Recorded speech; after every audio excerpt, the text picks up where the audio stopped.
एक बारी की बात है, 3 राजकुमार थे। वो अपनी चचेरी बहन पर मुग्ध थे और वो अपनी चचेरी बहन से शादी करना चाहते हैं। राजा को इस बात का डर था कि कहीं तीनों आत्महत्या न कर ले। इस डर से राजा ने कहा, जाओ, जो तुम तीनों में से कोई अद्भुत चीज़ लाएगा, मैं उसकी शादी इससे कर दूंगा। इतने में एक को मिली जादुई चटाई, जो कि पलक झपकती कहीं से भी कहीं भी पहुंचा देती है। दूसरे को मिली एक दूरबीन, जिससे व्यक्ति कई किलोमीटर दूर तक देख सकता है। और तीसरे को मिला जादुई सेब, जिससे कोई भी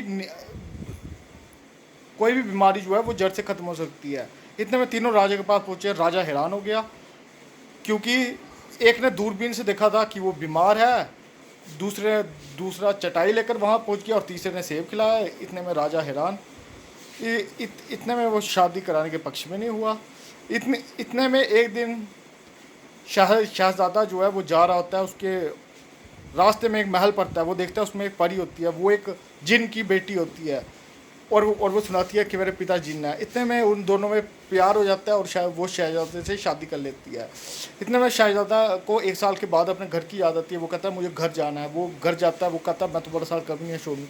लेकिन इतने में उसके पिता ने तब तक जादूगरनी बुलाई होती है। वो तरीके के टोने करके उसे बहकाने की कोशिश करती है। इतने में शब्बर को वो बुलाती है कि जाओ और देखो कि कौन कर रहा है, कि जो ऐसे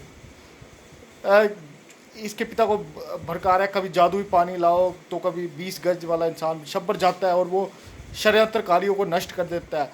षड्यंत्रकारी को नष्ट करने के बाद वो शहजादा अपने मंत्री की जान बचा लेता है कि वो निर्दोष है।